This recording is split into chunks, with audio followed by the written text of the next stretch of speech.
Just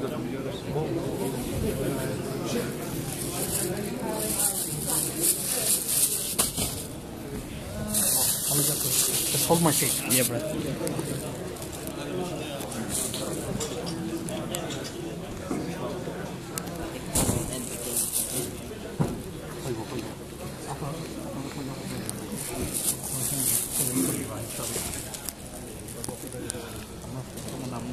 I'm going to record it, okay?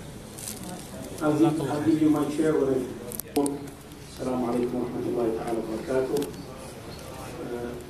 مرة أخرى أرحب بكم ونحن سعداء جدا في هذه المناسبة الطيبة الكريمة التي نحتفل فيها معا باجتماعنا وبلقائنا بفضيلة الشيخ الدكتور عبد الرحمن السديس إمام الحرم المكي الشريف.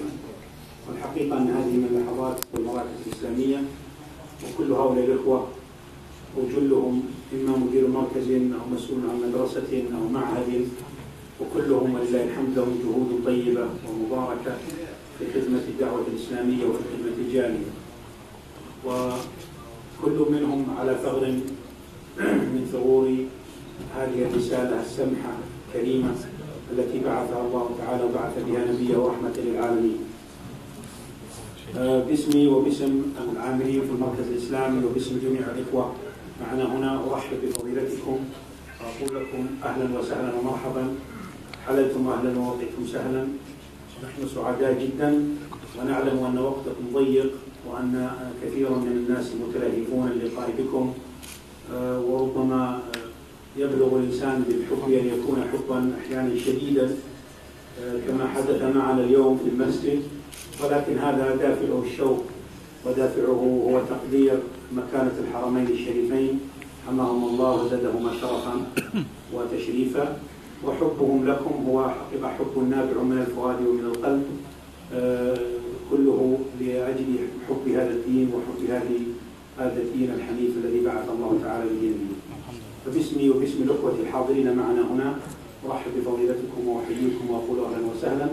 وقد أردنا من هذا اللقاء أن يكون لقاء تعارفيا وأن يكون فيه فرصة للقاء معكم للإخوة للاستفادة من خبرتكم الطيبة والاستفادة كذلك ربما من بعض ما يدري بعض الإخوة لعله يكون نافعا للجميع بإذن الله تعالى. شكر الله.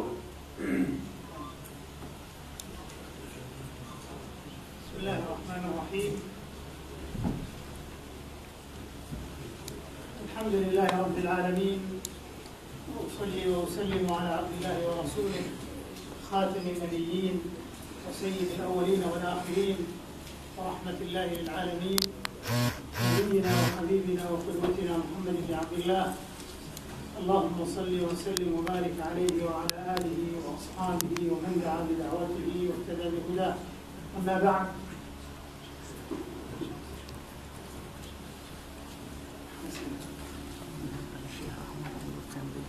أما بعد، أحييكم بتحية الإسلام، سلام الله عليكم ورحمته وبركاته. وعليكم السلام ورحمة الله. سلام مثل شهد بالزلال وكالمسك المزكى واللآلي، سلام فاق أو فاح في الآفاق عطرا على أهل السعادة والمعالي.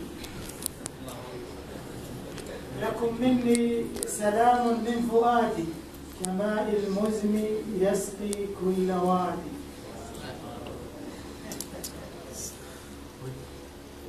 سلام لو رآه الناس يزهو لمدوا نحوه كل الأيادي، ولكني أخص به أناسا هم الأقمار من بين العباد. أيها الإخوة، يطيب لي في هذا المساء الأغر وهذه الليلة المتلألئة بلقاء المحبة في الله والأخوة،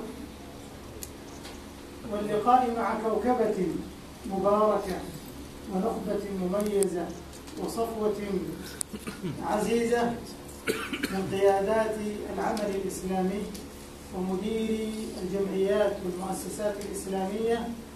يطيب لي أولا وقبل كل شيء أن أشكر الله عز وجل على آلائه ونعمه، ومنها نعمة هذا اللقاء الماتع بكم.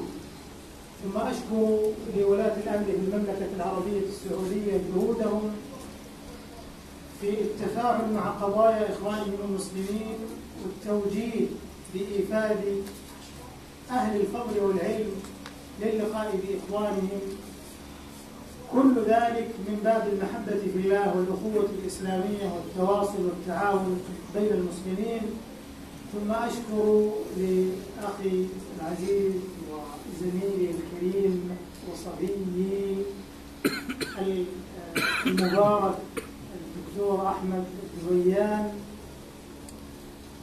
على ما غمرنا به في هذا اليوم صباحا ومساء باللقاء أولا في صلاة الجمعة بالإخوة المسلمين، وكان لقاء كاد أن يكون لقاء مودع لولا أن الله سلم.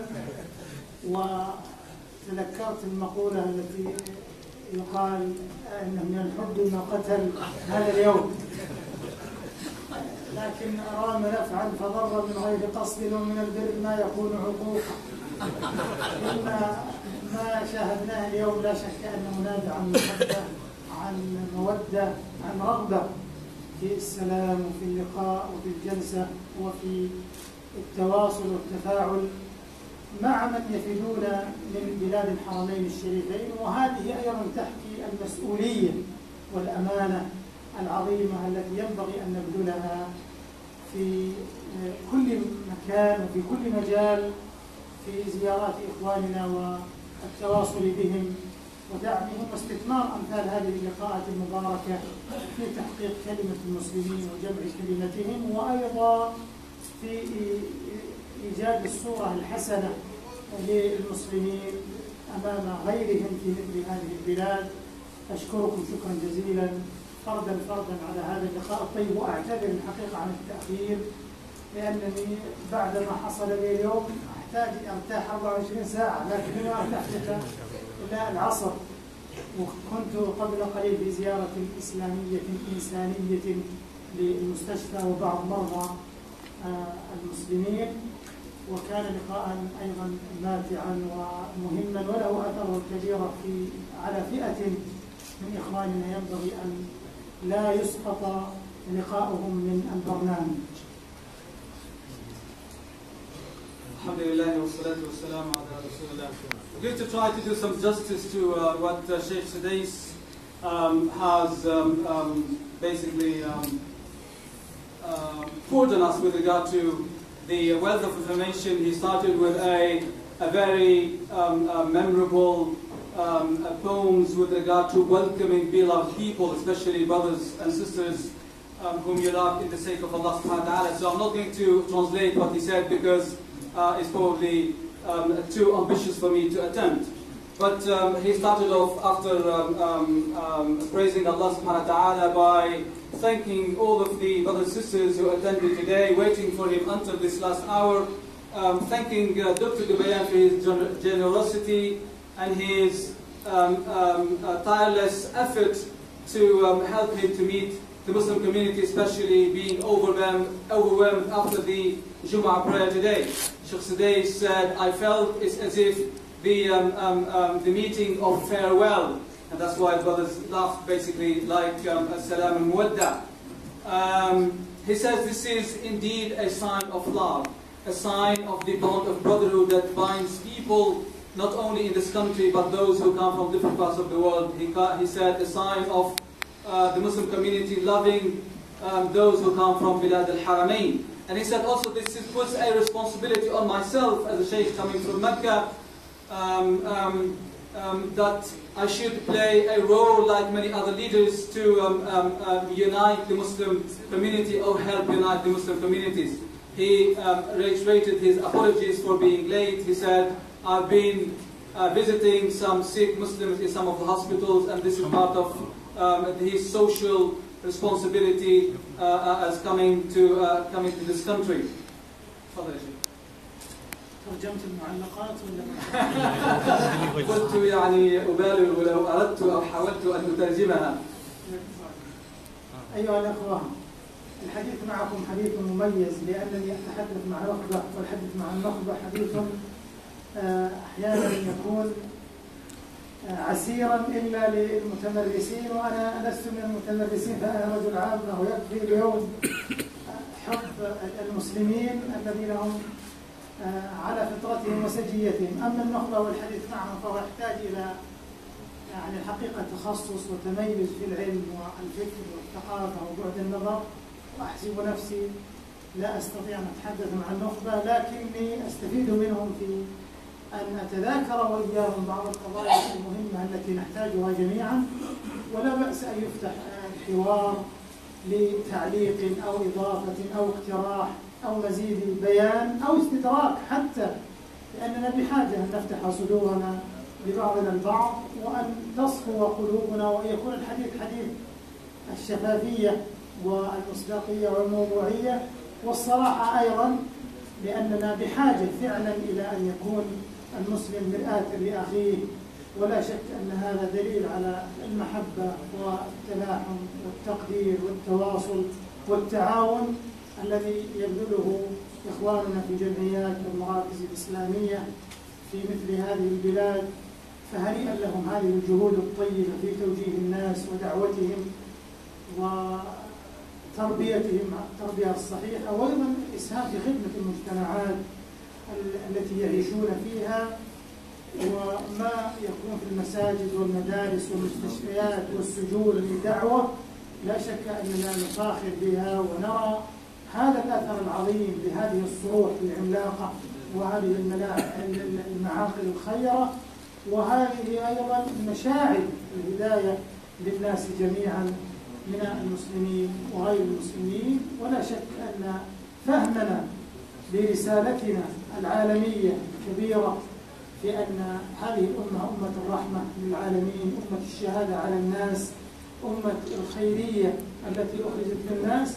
لا شك أن هذا يضاعف المسؤولية على النخبة من مديري الجمعيات والمراكز الإسلامية في أن يكونوا بإذن الله على مستوى هذه الأمانة وهذا التشريف وهذا التكليف الذي وفقوا له وهم بإذن الله فاعلون.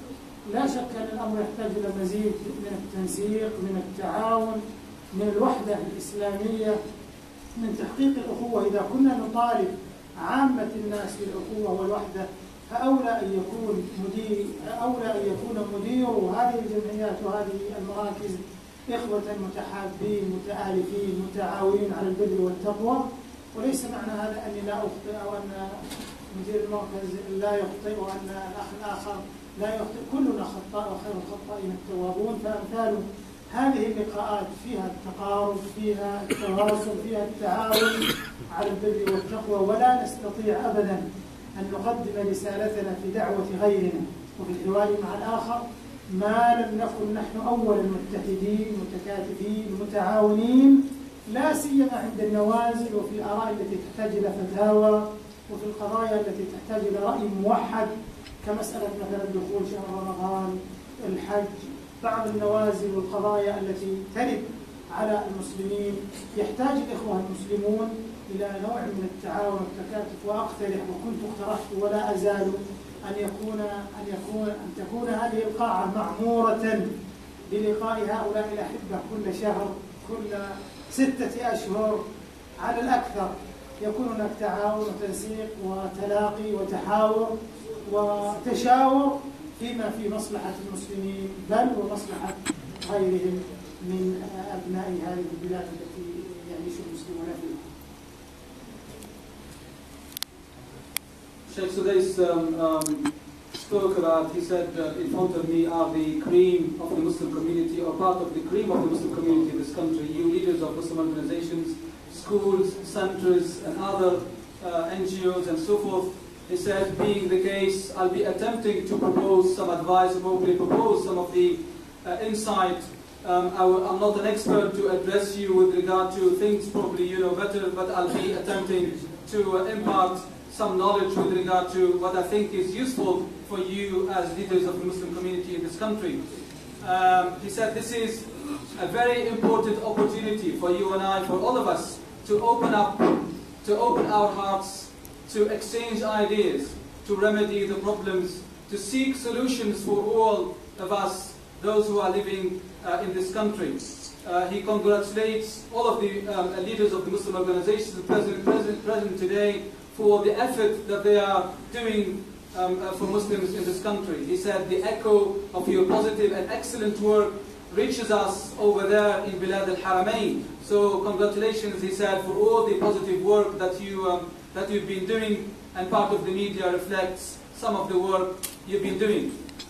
He said this reflects actually the essence of the Islamic mission, which is being Muslims, being rahmatan lil alameen, peace and mercy to all mankind, to all humanity. And he said that puts more responsibility on all of us, being responsible to lead the Muslim community. He said this makes us even more responsible in front of people, in front of Allah subhanahu wa ta'ala. And he said we cannot actually outreach to the others, to non-Muslims, without making the utmost attempt to outreach ourselves, meaning to other Muslims in this country. He said we need to be more proactive to outreach to other Muslims, other Muslim organizations, other Muslim groups, before we think about outreaching to the non-Muslims in this society. He said Ramadan is an opportunity to do that. He said unfortunately in different parts of the world, including this country, Muslims tend to start Ramadan and end Ramadan in different times and so forth. He said probably this Ramadan will be an occasion to bring people together. And he said we hope that Allah subhanahu wa ta'ala strengthen us and makes us attempt to be more united, inshallah, for the future. He said, I suggested before meetings and regular meetings for Muslim leaders and Muslim communities in this place and other places, so that people can exchange ideas and that Allah subhanahu wa ta'ala help them to bring their hearts together. تفضل يا شيخ. على كل حال أنا لا أحتاج للإطالة معكم، لأنكم ولله الحمد لله أنتم أولى وأحرى بالحديث والكلام، لأنكم أصحاب رسالة وأيضا تعيشون في الميدان. لكنني أكرر الواقع شكري لكم، وأنا متفائل جدا بالدعوة في مثل هذه البلاد، لأنني زرتها قبل 5 سنوات، كنت زرتها قبل واليوم أزورها، وأشهد لله الحمد لله وهذه شهادة لله ثم للتاريخ أن هناك ولله الحمد لله في المسلمين مزيدا من بذل الجهود في النهوض بمستوى الدعوة، وأيضا في التلاقي والتواصل والتعاون والأثر الكبير الذي رأيناه. لما تعرض لما تعرض له اليوم من قبل كنت طبيعي. هذا دليل أن الناس زاد حبهم، زاد شوقهم، زاد تعلقهم بالإسلام وحب الحرمين، وهذا أمر نحمد الله عز وجل ونشكره عليه. لا أحب أن أقف أمامكم خطيبا أو متحدثا أو واعظا، فأنتم فيكم الخير والبركة، لكنني حقيقة أدعو بحزم وباستمرار إلى مزيد من الجهود وبذل كبير من الأعمال المؤصلة الهادئة الهادفة، استثمار وسائل الإعلام في قناة العصر في وصول الدعوة إلى الله عز وجل بالحكمة والموعظة الحسنة والمجادلة بالتي هي أحسن، كشف الشبه عن هذا الدين، ما ألصق بالمسلمين من مشكلات وأنهم أرباب الإرهاب وما إلى ذلك مما يحصل. ينبغي من المسلمين ومن دين الجمعيات من يقف أمام هذه الأمور ببيان مركز علمي موضوعي هادف، ليس المراد بالمهاترات ولا المزايدات ولا الغلو في أحد منها، وإنما المراد بيان الحق بالدعوة من الله والحكمة والموعظة الحسنة والدليل والحجة والبرهان. هذا الذي نسعى إليه، وأيضا الأسلوب الحسن لا بد منه بين الإخوة في مجال الخلاف. إذا كان الإنسان ليس بالضرورة أن يقتنع بالرأي في المسائل الخلافية بين المسلمين، فلا أقل من أن يحفظ الأدب بينه وبين إخوانه، وأن يذكرهم بالخير، وأن يرى أنهم مجتهدون، وأن الخلاف بين المسلمين في مسائل فروع الشريعة ووسائلها لا يفسد قضية الود بين المسلمين ولا المحبة بينهم. إننا إذا اجتمعنا على ذلك وبذلنا جهودا كبيرة وحرصنا جدا على التواصل والتفاعل الإيجابي ومد الجسور حتى مع المسؤولين في الحكومة البريطانية وحتى وسائل الإعلام، لأننا الحمد لله نحن المسلمين على ثقة بأنفسنا، ليس عندنا شيء نخفيه، ليس عندنا شيء أبدا أمام الناس وأمام الإعلام وشيء خلف الكواليس. نحن هذا ديننا، هذه عقيدتنا، هذه مفاهيمنا، قضايانا ظاهرة وواضحة، فيها الحجة البالغة، فيها الحكمة، فيها الدليل، فيها المصالح الصحيحة، وفيها المآلات العظيمة. فلهذا ينبغي أننا نكون على ثقة في أنفسنا ولا يكون عندنا حساسية من أي شيء يثار ضدنا فنجبن ونضعف أمام العرض الصحيح. إنه يوم أن توارى أهل الحق عن بيان الحق في كثير من المسائل تعرض لها وتصدى لها من ليس أهلا. فأوصي الحقيقة بأن يكون هناك لقاء وأن لا يكون هناك رأي فردي أو آحادي في العمل في الغرب، في العمل الدعوي في الغرب، لأنه يؤثر تأثيرا كبيرا. إذا حصلت أي نازلة فلنجتمع جميعا على بساط البحث ونتشاور وننظر فيما هي المصلحة، لأن الناس كلهم ينظرون إلينا، كل هذه الآلاف التي صلت معنا اليوم تنظر إليكم، فأنتم أهل المسؤولية. كل هؤلاء العالم من حولكم ينظرون إلى مدير المراكز، فهم قدوة حسنة في حسن التعامل، في حسن التواصل، وفي أن يقولوا للناس حسنا وأن يتعاملوا معهم بالرفق، وأن يوضح حقائق الإسلام في العقيدة، في مسائل النوازل، في المعاملات الاقتصادية، في الحدود، في كرامة الإنسان، في قضايا الحجاب، في قضايا المرأة، كلها نبين للناس ونقول للناس هذا ديننا وهذا قرآننا وهذا كتاب ربنا وسنة نبينا عليه الصلاة والسلام، ونبين للناس ما جهلوه، لأن كثيرا من الناس يجهلون حقائق الإسلام أو تصل إليهم المعلومات مغلوطة. لا شك أن هناك أيضا من يتعمد إساءة أهل المسلمين، هذا ليس بغريب. فالأمر الطريق سابلة ومأذورة منذ بعث الأنبياء جميعا عليهم الصلاة والسلام، ومنذ بعث خاتمهم عليه الصلاة والسلام وإلى اليوم، والدعوة تمر بكثير من التحديات والمشكلات. لكننا نحن مدير الجمعيات الإسلامية والمراكز علينا أن نجتمع وأن نتشاور وأن نحل مشكلاتنا بأنفسنا وأن نتحد على كلمة سواء. لا يمكن أن نقول للعالم تعالوا إلى كلمة سواء ونحن على كلمات متشتتة. ينبغي نحن أولا أن نكون على كلمة سواء من خلال هذا المركز. والحقيقة أنا أرى أن هذا المركز دون قصور بالمراكز الأخرى، أرى أنه كالأم للمراكز الإسلامية، وهذا يضاعف المسؤولية على القائمين عليه. فيا ليت أن هذه القاعة تزداد بكم يعني في كل وقت من الأوقات، في كل دورة من التي يراها الإخوة على حسب ما يكون، ويكون هناك تنسيق. حصلت قضية ماذا ترون؟ وحتى لو كان عند الواحد رأي خاص ينبغي أن يحتفظ به لمصلحة رأي الجماعة. وهكذا كان الصحابة رضي الله عنهم. ابن مسعود رضي الله عنه لما صلى خلف عثمان في الحج وأتم عثمان الصلاة على أن هذا خلاف الأفضل والسنة، قيل له لماذا لم تبين يا أبا عبد الرحمن أو نحو هذا؟ قال الخلاف شر. الخلاف شر، فنتنازل عن آرائنا لمصلحة أمتنا وإخواننا وعقيدتنا ومنهجنا. ماذا يقول الناس عنا؟ كفانا ما قيل عنا من خلافات ونزاعات ومشكلات.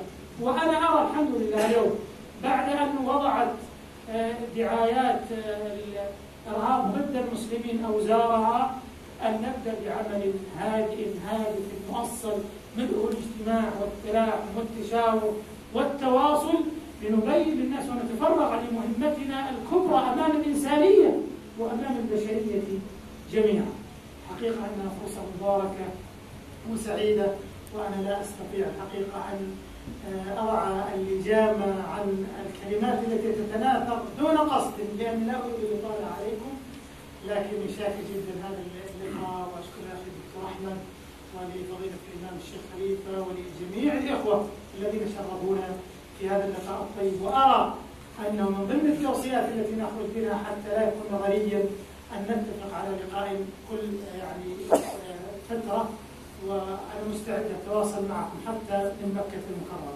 ولعلي أوجه لك الدعوة يا شيخ أحمد، وأرجو أن أرى لو نخبة من هذه الوجوه 15 نستضيفها في مكة في الحج وفي العمرة ونلتقي بهم، ويكون التواصل في أم القرى، ويكون هناك شيء من التعاون العملي بإذن الله. شكر الله لكم وبارك الله في جهودكم، وأستسمحكم من الإطالة وأعتذر، وإذا بقي وقت وأراد أحد يتحدث فأنا أتشرف أن أسمع، وإذا لم يبقى فأنا مستعد يعني أن يكون هناك تواصل بإذن الله مستمر. وأنا أفتح صدري وأنيب أخي دكتور أحمد في أن يتقبل كل أمر من الأمور وكل رغبة من أي جمعية أو مركز أو مؤسسة، والله الذي لا إله غيره بلا مجاملة أنها جمعيتنا وأنها مؤسستنا وأنها مركزنا، وأننا حريصون كل الحرص على دعم إيجابياتها وتلافي سلبياتها ودعم مسيرتها في العمل الإسلامي، لأننا كلنا ذلك الرجل، كل نمثل هذا الدين وكل على فخر من جهود الإسلام. الله الله عليك الإسلام كذلك، وفقتم وبوركتم، سدد الله خطاكم وبارك جهودكم ونفع بما تقومون به، ويعلم الله الذي لا إله غيره أنكم على فخر عظيم، كم أنتم على خير. ربما في مثل هذه الأمور تخدمون في هذه البلاد أكثر مما يخدمه كثير من إخوانكم في البلاد العربية والإسلامية الذين يضيعون من كثرة الناس وعدم الإقدام على بعض الأعمال الخيرة والعلمية. شكر الله لكم واستسمحكم الله. السلام عليكم ورحمة الله وبركاته. Sheikh Sudais says, I'm very hopeful about the future. The case of every Muslim should be hopeful about the future of Islam. He said, I came about 5 years ago, and I can see from my visit today and these few days that there is a big progress amongst the Muslim community in different levels with regard to da'wah, with regard to schools, with regard to centers, with regard to arts and so forth. He said the impact is very, very clear on this society, alhamdulillah, and the echo reaches us. He says we need to encourage more positive work, more peaceful work, more proactive activities, to be involved more in different parts of the society, like the media and so forth. He said one of the key attempts or key ways to change the image of Islam and image of the Muslim community is really to be proactive in engaging with the media in this country. The way to unveil stereotypes about Islam, about Muslims, especially Muslim women, is really to try to seek the truth in being more involved in the media. He said also, I'd like Muslims to outreach more positively with official bodies in this country. Why not the government? Why not the civil servants? Why not the local councils and so forth? He said our mission is indeed very, very clear. We don't have any hidden agenda. Why we Muslims are not proactively involved in politics in this country, if I am right to translate. He said we have very clear mission and we have confidence in Allah and confidence in the mission that we are holding, that it is a mission of truth. We are looking to guide this society to the truth and to the right guidance. He said da'wah faces these days many, many challenges, and we Muslims should take this very seriously. We should again, he said, get together, unite our kalima, our word, our mission, so that our mission gets united to the rest of this society in this country. He said, I see again and I propose that this center, the Central Mosque is ideal to host such meetings which bring together various aspects or various groups of the Muslim community in this country. He said after the storm of the so-called the war on terror in this country, he said Muslims should proactively and positively move very peacefully towards a da'wah campaign. He said thanks again to Dr. Dubayan and to the people who took him around in his trips to different places while he is here, and he does recommend, he said, regular meetings amongst Muslim leaders in this center. He said, I'll be very happy to support you in every way I can, and also I'll be very happy to follow this up from where I am in Saudi Arabia. He said again, Jazakumullah khairan for all the time and for all the effort in coming to see him at this late time, and he finishes with a dua, asking Allah subhanahu wa ta'ala to guide us all. Wassalamu alaikum wa rahmatullahi wa barakatuh. Just one minute word for the council are Lutfur Rahman, the only leader of the council in Hamlet Al-Hamlet, I think, is going to address us very briefly. Sheikh, my respected Islamic scholars, brothers and sisters, Islam, Assalamu alaikum. I wish to convey my love and respect and peace to you on behalf of Hamlet's Council. My colleagues here, Council Ahmed, Wahid Ahmed, my two senior officers, Hira Islam and Nasim Ahmed are here. I am the only Muslim leader of the council in the country. We are very proud to house the East London Mosque and the London Muslim Centre in the Council of Mosque in Tower Hamlets. Nearly half of the population of Tower Hamlets are Muslims, and I cannot talk as eloquently as you have led your speech, but what I can say is this, that in Tower Hamlets we live in harmony, community cohesion, where the various communities, Muslims and non-Muslims, are living together and trying to progress and deliver excellent services to every single member of the community. Is a good example in Tower Hamlets. We take very proud of the work what we do.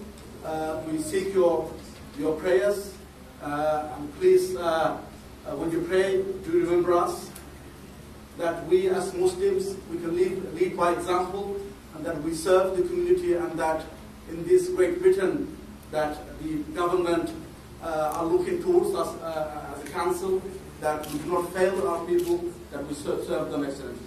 So please do pray for us. Thank you.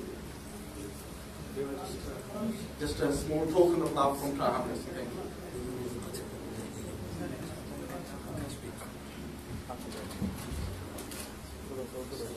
Brother and sister, we will go from that side to the mosque to say the prayer, inshallah. And we don't come back here. We will go from the Imam's offices to the rest of the security will lead you there. So you just remember not to come back here. We will go from that side. Yes, we go to the Assalamu alaikum. brothers. السلام عليكم. We will go all of us now to the mosque. Inshallah, the prayer time, inshallah, celebrate, inshallah. From that side, brothers, from that side.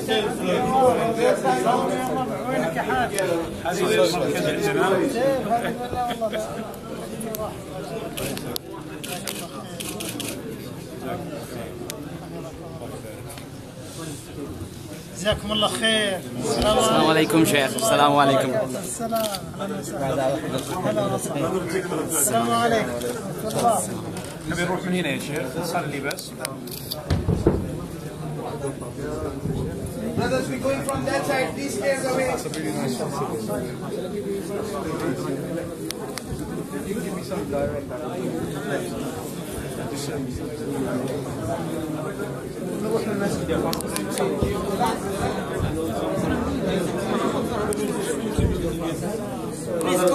Let's go all of us to the mosque, please. We don't make crowd here. Let's go to the mosque. After we go to the mosque, we have dinner together, inshallah.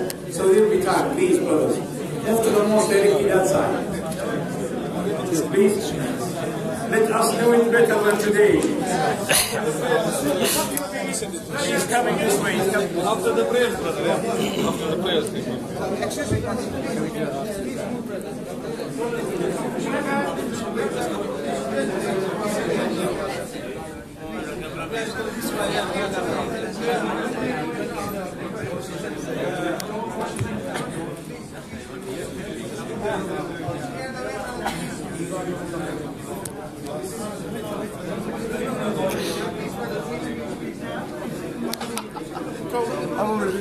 Excuse me. Hey, how are you? Yeah, brother. Fishy.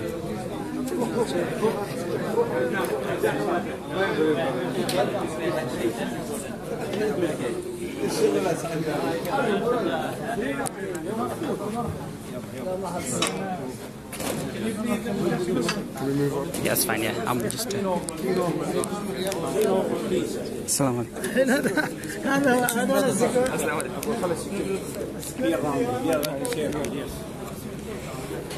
He like to share pictures.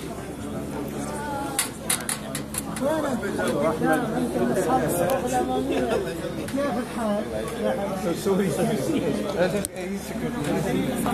موجودة في لازم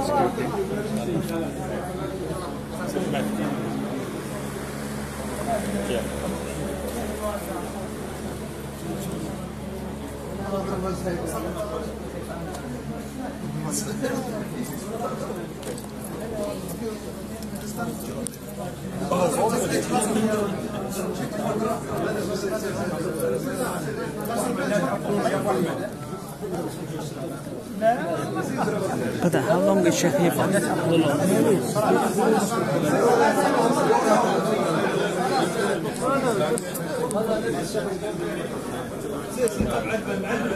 ما ينفع عملية الزحم ولا تزحم ولا تزحمون يا ناس يلا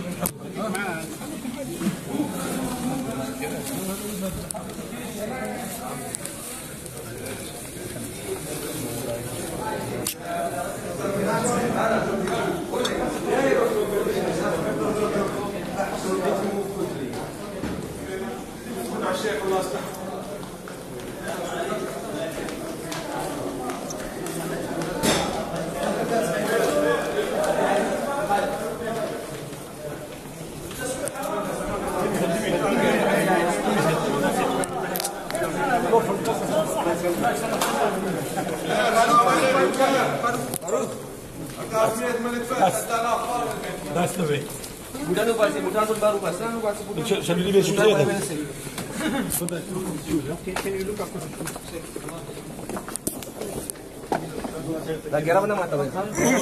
Kan nama tahu.